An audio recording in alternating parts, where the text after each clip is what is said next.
जिज्ञासु दर्शकों बहुत बहुत अभिनंदन है, स्वागत है आप सभी का इस चैनल पर। आज हम एक रोचक विषय पर चर्चा का कार्यक्रम लेकर उपस्थित हुए हैं। जो हमारी चर्चा का विषय है वह है कि सप्ताह में 7 दिन ही क्यों होते हैं। आज की हमारी ये चर्चा थोड़ी सी ज्योतिष संबंधी चर्चा है, ज्योतिष से संबंधित है, काल गणना से, पंचांग से संबंधित है। तो सप्ताह में 7 दिन ही क्यों होते हैं और जो सप्ताह के दिनों का जो नाम है वह उनका क्रम जो है किस प्रकार से निर्धारित हुआ है कि सोमवार के बाद मंगलवार ही आएगा, मंगलवार के बाद बुधवार आएगा, बुधवार के बाद गुरुवार आएगा। इस तरह से जो क्रम निर्धारित है, सोमवार, मंगलवार, बुधवार, गुरुवार, शुक्रवार, शनिवार और रविवार, तो इस क्रम निर्धारण के पीछे क्या आधार है, किस तरह से इनका क्रम जो है निर्धारित किया गया है और ये 7 दिन ही क्यों निर्धारित किए गए हैं सप्ताह में। तो इस रहस्य को आज हम समझने का प्रयास करेंगे। हमारी चर्चा रामचरितमानस पर भी चल रही है और वो यथावत चलती रहेगी और आप सभी लोग श्रद्धापूर्वक, स्नेहपूर्वक उस कथा को भी सुनते रहिए, रामचरितमानस को भी सुनते रहिए। लेकिन बीच बीच में हम कुछ इस तरह से ज्ञान चर्चा का कार्यक्रम लेकर, अपने रोचक विषयों पर चर्चा का कार्यक्रम लेकर भी उपस्थित होते रहेंगे।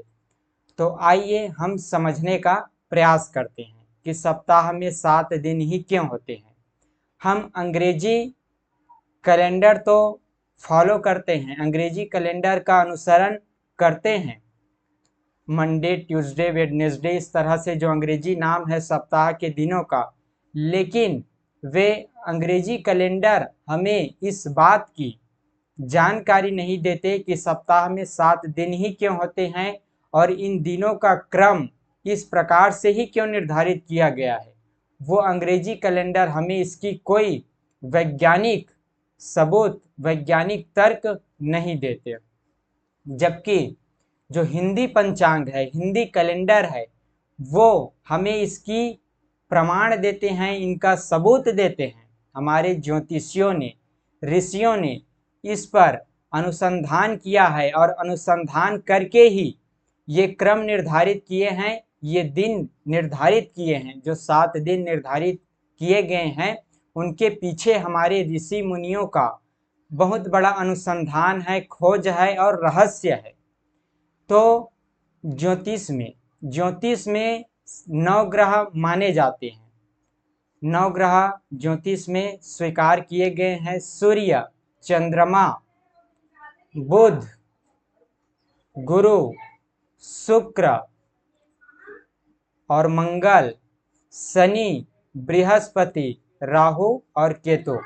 इस तरह से 9 ग्रह सूर्य, चंद्रमा, मंगल, बुध, गुरु, शुक्र, शनि, राहु और केतु, ये 9 ग्रह ज्योतिष में माने गए हैं। पृथ्वी को ज्योतिष में ग्रह की संज्ञा नहीं दी गई है और सूर्य और चंद्रमा को ज्योतिष में, वैदिक ज्योतिष में ग्रह की संज्ञा दी गई है।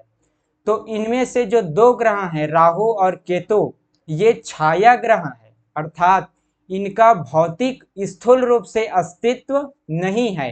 एक पिंड के रूप में जिस तरह से मंगल हैं, जिस तरह से बुध हैं, जिस तरह से शुक्र हैं, स्थूल रूप में विद्यमान है, पिंड के रूप में विद्यमान है, उस रूप में राहु और केतु का स्थूल रूप में अस्तित्व नहीं है। इस कारण से उन दोनों ग्रहों को ग्रह की तो संज्ञा दी गई है और ज्योतिष में उनका महत्व भी है, लेकिन सप्ताह के दिन के निर्धारण में उन 2 ग्रहों को नहीं लिया गया है, राहु और केतु को नहीं लिया गया है। और बाकी जो 7 ग्रह बच गए, सूर्य, चंद्रमा, बुध, गुरु, शुक्र, शनि और मंगल, ये जो 7 ग्रह बच गए, इन 7 ग्रहों के आधार पर ही सप्ताह के दिनों के नाम रखे गए हैं और उन दिनों का क्रम निर्धारित किया गया है। तो अब हम जानने का प्रयास करते हैं कि किस तरह से इन ग्रहों के आधार पर दिनों का नाम रखा गया है। तो पृथ्वी को ग्रह की संज्ञा ज्योतिष में नहीं दी गई है और जो कुछ भी गणना किया जाता है उसमें पृथ्वी को केंद्र में मान लिया जाता है। पृथ्वी को केंद्र में रख कर ही सारी गणनाएं की जाती है, क्योंकि जितना भी प्रभाव देखना है वो पृथ्वी पर ही देखना है और इन ग्रहों का जो भी प्रभाव पृथ्वी पर ही देखा जाता है, सूर्य का, चंद्र का, मंगल का, इन सभी ग्रहों का पृथ्वी पर ही प्रभाव देखा जाता है, क्योंकि पृथ्वी पर ही जीवन है, पृथ्वी पर ही हम सभी निवास किए हुए हैं, विद्यमान है। तो उन ग्रहों का प्रभाव हम पर पड़ता है। इस कारण से पृथ्वी को केंद्र में रख करके सारे ग्रहों की जो प्रभाव है वो पृथ्वी पर की जाती है। सारे ग्रहों के द्वारा पृथ्वी पर जो प्रभाव पड़ता है उन प्रभावों को पृथ्वी के सापेक्ष, पृथ्वी के परिप्रेक्ष्य में गणना की जाती है। इसलिए पृथ्वी को केंद्र में रखा जाता है, पृथ्वी को सेंटर में मान लिया जाता है और फिर पृथ्वी को केंद्र में रख करके बाकी सारे ग्रहों का प्रभाव पृथ्वी पर अध्ययन किया जाता है। पृथ्वी पर जो है उनका अध्ययन किया जाता है, पृथ्वी पर उन सभी ग्रहों का प्रभाव देखा जाता है, निकाला जाता है। तो अब हम पृथ्वी को केंद्र में रखते हैं। अब देखते हैं कि पृथ्वी के सबसे नजदीक का ग्रह कौन सा है। जो 7 ग्रह हमने लिए हुए हैं, सूर्य, चंद्रमा, मंगल, बुध, गुरु, शुक्र और शनि, इन 7 ग्रहों में से पृथ्वी के सबसे नजदीक का ग्रह कौन सा है। इस तरह से उनको दूरी के क्रम में व्यवस्थित किया गया है कि पृथ्वी के सबसे निकट का ग्रह कौन सा है, उसके बाद कौन सा ग्रह है, फिर उसके बाद कौन सा ग्रह है। इस तरह से पृथ्वी के जो सापेक्ष, जिस निकट का ग्रह जो है लिया गया है, अर्थात पृथ्वी के सापेक्ष में दूरी, जिन ग्रहों की सबसे अधिक दूरी है और जिन ग्रहों की सबसे कम दूरी है, उनको दूरी के क्रम में व्यवस्थित किया गया है। तो पृथ्वी के सबसे निकट का ग्रह चंद्रमा को माना गया है। तो सबसे पहला ग्रह हम चंद्रमा को लेते हैं जो पृथ्वी के सबसे निकट है। फिर उसके बाद बुध है, फिर शुक्र है, फिर सूर्य है, फिर मंगल है, फिर बृहस्पति या गुरु है और फिर शनि है। इस तरह से दूरी के क्रम में, पृथ्वी से दूरी के क्रम में हम इन 7 ग्रहों को व्यवस्थित करते हैं। इन 7 ग्रहों को ही गणना में लिया गया है, इसलिए सप्ताह में 7 दिन होते हैं। लेकिन अब इन दिनों का क्रम जो है किस तरह से निर्धारित किया गया है वो अब हम समझ रहे हैं। तो पृथ्वी से दूरी के क्रम में इन ग्रहों को व्यवस्थित किया गया है कि सबसे कम दूरी चंद्रमा का है, पृथ्वी से सबसे कम दूरी चंद्रमा का है। तो पहला ग्रह चंद्रमा हो गया, दूसरा बुध हो गया, फिर शुक्र हो गया, फिर सूर्य हो गया, फिर मंगल हो गया, फिर गुरु या बृहस्पति भी कहते हैं वो हो गया, और फिर शनि। शनि सबसे अधिक दूर है पृथ्वी से। जो इन 7 ग्रहों में शनि सबसे अधिक दूर है और चंद्रमा सबसे अधिक निकट है।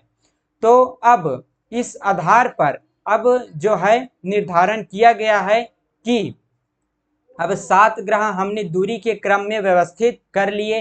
अब जो है हर ग्रह की, प्रत्येक ग्रह की होरा चलती है और प्रत्येक ग्रह की एक एक घंटे की लगभग होरा रहती है। तो सूर्योदय के समय, जिस समय सूर्य उदित होता है, पृथ्वी पर सूर्य उगता है, उदित होता है, उस समय जिस ग्रह की होरा चल रही होती है, अर्थात होरा का चलना मतलब उस समय उस ग्रह का प्रभाव रहता है। जैसे बुध की होरा चल रही है, इसका मतलब ये है कि उस समय पृथ्वी में बुध का प्रभाव ज्यादा है। गुरु की होरा चल रही है मतलब गुरु का प्रभाव ज्यादा है। तो इस तरह से इन 7 ग्रहों की होरा चलती है जो लगभग 1 घंटे की होती है। तो अब दूरी के क्रम में हमने व्यवस्थित कर लिया है चंद्रमा, बुध, शुक्र और सूर्य, फिर मंगल, फिर बृहस्पति और फिर शनि। इस तरह से दूरी के क्रम में, पृथ्वी से दूरी के क्रम में हमने इन सातों ग्रहों को व्यवस्थित कर लिया है, बिठा लिया है। अब जो है हर ग्रह की होरा चलती है। तो अब जो है जब होरा चलती है तो सूर्योदय के समय जिस ग्रह की होरा चल रही होती है, सूर्य जिस समय उदित होता है उस समय जिस ग्रह की होरा चल रही होती है उसी ग्रह के नाम पर उस दिन का नाम होता है। जैसे मान लीजिए कि पृथ्वी में सूर्य जो है उदित हो रहा है, सुबह का समय है, पूर्व दिशा में सूर्य उदित हो रहा है, उस समय चंद्रमा की होरा चल रही है। तो चंद्रमा के नाम पर ही उस दिन का नाम होगा, अर्थात सोमवार होगा। चंद्रमा को हम सोम की संज्ञा भी देते हैं। तो सूर्योदय के समय चंद्रमा की होरा चल रही है, इसलिए हम उस दिन का नाम सोमवार देते हैं। फिर चंद्रमा के बाद जो है, चंद्रमा के बाद फिर शनि की होरा चलेगी, चंद्रमा के बाद बुध की होरा नहीं चलेगी। आप लोग इसको अच्छे से समझने के लिए एक पेज पर नोट कर लीजिएगा ताकि आप लोगों को अच्छे से समझ में आ जाए। चंद्रमा, बुध, शुक्र, फिर सूर्य, फिर मंगल, फिर गुरु, फिर शनि, इनको व्यवस्थित कर लीजिए। और होरा जो है चलती है तो वो चंद्रमा से शनि, अर्थात फिर शनि से गुरु, गुरु से मंगल, मंगल से सूर्य, सूर्य से शुक्र, शुक्र से बुध और बुध से फिर सोम, अर्थात चंद्र की होरा चलती है। इस तरह से शनि से जो है प्रारंभ होता है और शनि से लेकर के शनि से जो है, शनि से फिर गुरु, मंगल, इस तरह से आगे बढ़ता है, ना कि चंद्रमा से बुध की ओर नहीं जाता। चंद्रमा से बुध, बुध से शुक्र, इस तरह से होरा नहीं चलता। ये तो दूरी का क्रम है, लेकिन होरा इसके उल्टा चलता है। अर्थात जैसे आज चंद्र का होरा है तो फिर जो है चंद्रमा का होरा 1 घंटा रहेगा। सूर्योदय के समय चंद्रमा का होरा है तो वो 1 घंटा रहेगा लगभग, और उस दिन का नाम सोमवार होगा।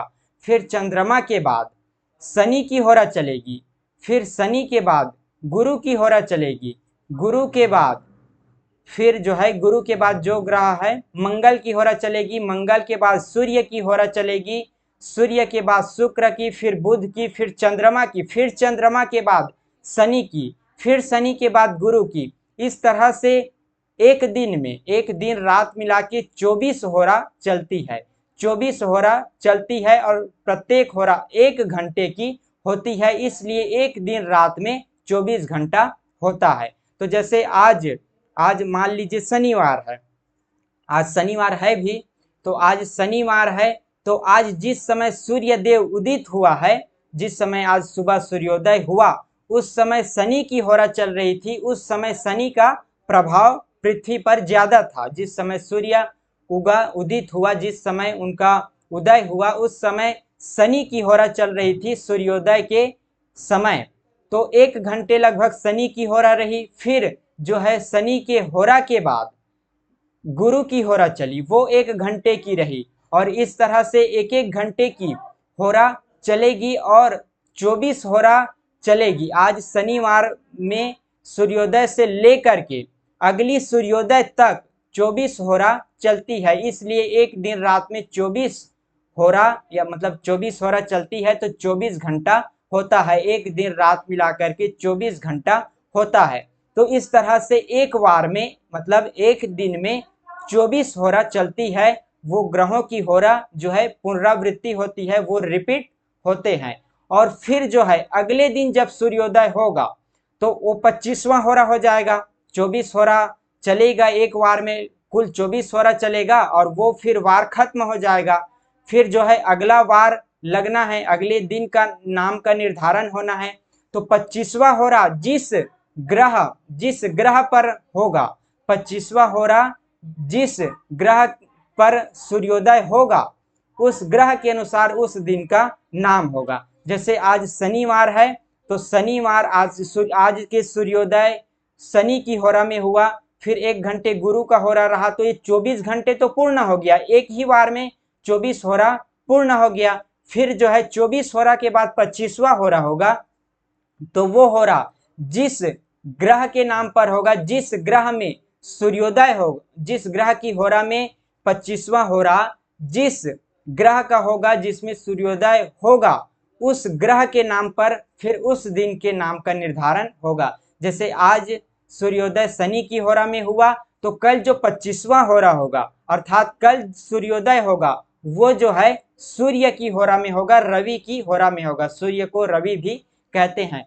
तो रवि की होरा में होगा। तो हमने जो दूरी का क्रम व्यवस्थित किया है, अगर हम उनको गिनती करते जाएं, शनि से लेकर के, शनि से गुरु, गुरु से मंगल, इस तरह से लेकर के हम जो है जब गिनना प्रारंभ करेंगे, गिनती करना प्रारंभ करेंगे, तो 25वां होरा सूर्य पे आकर के रुकेगा। तो सूर्य के नाम पर अगले दिन का निर्धारण होगा, सूर्य के नाम पर अगले दिन का नाम होगा। तो इस तरह से दिनों का नाम निर्धारण किया गया है। आज शनि की होरा में सूर्योदय हुआ, तो आज का नाम शनिवार हुआ। और फिर जो है 1-1 घंटे की फिर शनि से गुरु जो हमने दूरी के क्रम में व्यवस्थित किया है, तो उसमें शनि से गुरु की तरफ हम गिनती करना प्रारंभ करते हैं, न कि चंद्र से बुध की तरफ। इस तरह से हम गिनती नहीं करते। शनि से गुरु, गुरु से मंगल, मंगल से सूर्य, सूर्य से फिर जो है शुक्र, शुक्र से बुध, बुध से चंद्रमा, चंद्रमा से फिर शनि, शनि से फिर गुरु। इस तरह से हम इस तरह से गिनती करते हैं। तो इसमें जो 25वां आएगा, 25वां गिनती जहां पर आकर के रुकेगा, उसी ग्रह के नाम पर अगले दिन का नाम होगा, उसी ग्रह के नाम पर अगले दिन के नाम का निर्धारण होगा। आज शनिवार है, तो शनिवार जो है आज पहला होरा शनि का था, सूर्योदय के समय पहला होरा शनि का था, तो आज के दिन का नाम शनिवार हुआ। तो शनिवार शनि का पहला होरा हुआ, फिर गुरु का दूसरा होरा होगा, फिर मंगल का तीसरा होरा होगा, फिर सूर्य का चौथा होरा होगा, फिर शुक्र का 5वां होरा होगा, और बुध का 6ठा होरा होगा, और चंद्रमा का 7वां होरा होगा, फिर शनि का 8वां होरा होगा, और फिर गुरु का 9वां होरा होगा। इस तरह से 24 होरा एक ही बार में चलेगा, एक ही बार में 24 होरा चलेगा। तो 24 घंटा एक दिन रात मिला करके होता है। एक ही बार में 24 ग्रह मतलब 7 ग्रहों की होरा चलती है, पुनरावृत्ति होती है, उनकी रिपीट होते हैं वो। तो 24 घंटा एक दिन रात मिला करके होता है। फिर 25वां होरा जिस ग्रह का होगा, 25वां होरा जब हम इस तरह से गिनती करना प्रारंभ करेंगे, तो जहां पर 25 की गिनती आकर के रुकेगी, उस ग्रह के नाम पर जो है अगले दिन का निर्धारण होगा। क्योंकि सूर्योदय के समय जो 25वां होरा जिस ग्रह का होगा, उसी ग्रह के होरा पे सूर्योदय होगा, सूर्योदय के समय उसी ग्रह का होरा चल रहा होगा। तो इस तरह से दिन का निर्धारण होता है, और इस तरह से फिर जो है वो उस दिन उस वार के लिए वो पहला होरा होगा। फिर इस तरह से 24 होरा फिर चलेगा, और फिर 25वां होरा जिस ग्रह पर आकर के रुकेगा, तो उस ग्रह के नाम पे फिर अगले दिन का निर्धारण होगा। तो इसको आप लोग एक पेज पर अगर आप लोग नोट कर लेंगे, लिख करके रख लेंगे, तो आपके लिए ये जो है सरल हो जाएगा, इसको समझना सरल हो जाएगा कि किस तरह से ये गिनती चल रहा है और किस तरह से ये होरा चल रहा है, इनका क्रम किस तरह से चल रहा है। तो हमने तो सबसे पहले 7 ग्रहों को पृथ्वी से दूरी के क्रम में व्यवस्थित किया। जो ग्रह पृथ्वी के सबसे निकट है उनको पहला रखा, फिर जो है दूसरा जो चंद्रमा सबसे अधिक निकट है पृथ्वी का, तो उसको पहला स्थान दिया, फिर बुध, फिर शुक्र, और अंत में सबसे अधिक दूरी शनि की है। तो इस तरह से 7 ग्रहों को हमने दूरी के क्रम में व्यवस्थित कर दिया, बढ़ते क्रम में व्यवस्थित किया दूरी के क्रम में। और फिर जो है अधिक दूरी से लेकर के हम गिनती करना प्रारंभ करते हैं, और अधिक दूरी से जो है गिनती इस तरह से चलती है। जैसे अगर मान लीजिए आज बुधवार है, तो आज बुधवार है, इसका मतलब ये है कि आज सूर्योदय बुध की होरा में हुआ, तो ये पहला होरा था उस समय जिस समय सूर्योदय हुआ बुध की होरा में, तो वो पहला हो रहा है। और बुध के बाद फिर किस ग्रह की होरा चलेगी? चंद्रमा की। बुध के बाद शुक्र की तरफ हम नहीं जाएंगे, बुध के बाद हम चंद्रमा की तरफ जाएंगे। हमको जो है अधिक दूरी से कम दूरी की ओर गिनती करना है, न कि कम दूरी से अधिक दूरी की ओर। हम जो है शनि से, शनि अधिक दूर है तो शनि से कम दूरी की ओर, शनि से गुरु मंगल, इस ओर गिनती करना प्रारंभ करेंगे। और जहां फिर चंद्रमा पर आएंगे फिर शनि में चले जाएंगे। इस तरह से अधिक दूरी से कम दूरी की ओर हम गिनती करना प्रारंभ करेंगे। अधिक दूरी से कम दूरी की ओर हम आएंगे, न कि कम दूरी से अधिक दूरी की ओर गिनती नहीं करना है। तो इस तरह से हम गिनती करेंगे। तो 25वां होरा फिर जो है, जैसे आज बुधवार है तो बुध से हम जो है फिर चंद्रमा में जाएंगे। तो चंद्रमा दूसरा होरा होगा उस वार के लिए। बुध तो पहला होरा हो गया सूर्योदय के समय, तो बुधवार पड़ गया उस दिन का नाम।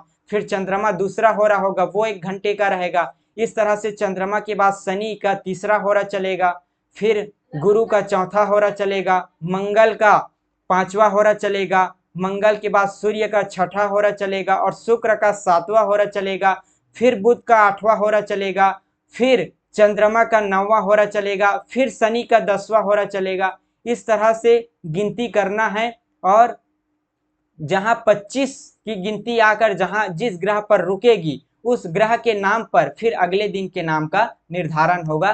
तो ये ग्रहों का जो होरा का ये विज्ञान है जो हमारे ऋषि मुनियों ने समझाया है। तो आप सभी से मैं आशा करता हूं कि आप सभी लोग इसको समझ गए होंगे, भली भांति समझ गए होंगे कि सप्ताह में 7 दिन ही क्यों होते हैं। क्योंकि सप्ताह में 7 दिन इसलिए होते हैं क्योंकि हमारे ऋषि मुनियों ने उन दिनों का निर्धारण करने के लिए 7 ग्रहों को ही लिया है। राहु और केतु छाया ग्रह होने के कारण, उनका स्थूल रूप से अस्तित्व न होने के कारण उनको इस गिनती में शामिल नहीं किया गया है। और बाकी जो 7 ग्रह बचे हुए हैं, 7 ग्रह जो है चंद्रमा, बुध, शुक्र, सूर्य, मंगल, बृहस्पति और शनि, इन 7 ग्रहों को ही लिया गया है। इसलिए सप्ताह में 7 दिन होते हैं और हर ग्रह की होरा चलती है, 1-1 घंटे की होरा रहती है। और सूर्योदय जिस ग्रह की होरा में होता है उसी ग्रह के नाम पर उस दिन का निर्धारण होता है। वह होरा उस दिन उसी ग्रह के नाम पर उस दिन का निर्धारण होता है। वो 25वां होरा होता है, लेकिन उस दिन के लिए वो पहला होरा होता है। 25वां होरा, तो जैसे हम गिनती करना प्रारंभ करेंगे तो 24 होरे पर जो है एक वार खत्म हो जाता है। 24 घंटे में एक दिन जो है, एक दिन रात खत्म हो जाता है। और 25वां होरा जिस ग्रह की होगी, 25वां होरा वो उस दिन के लिए पहला होरा होगा।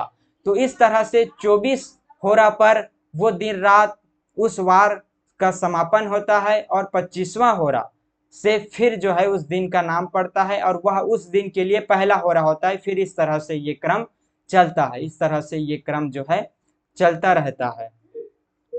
तो आशा करता हूं आप सब लोग समझ गए होंगे। और यहाँ पर जो है, जैसे अंग्रेजी कैलेंडर में वार रात के 12 बजे के बाद वार बदल जाता है, दिन का नाम बदल जाता है। लेकिन जो हिंदी कैलेंडर के अनुसार, वैदिक ज्योतिष के अनुसार, वार जो है एक सूर्योदय से लेकर अगले सूर्योदय तक वार जो है वही रहता है।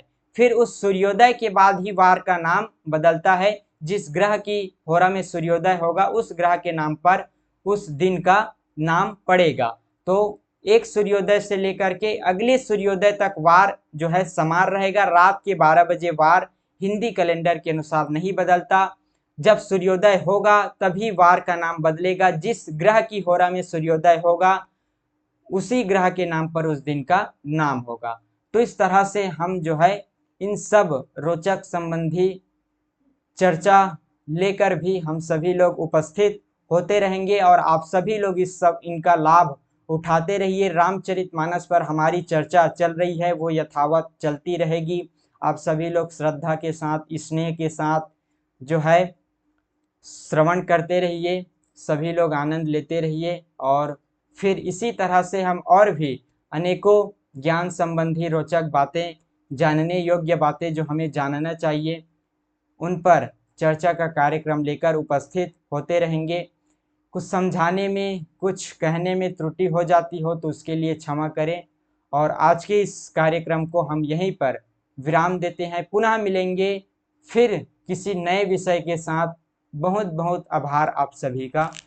ओम तत्सत।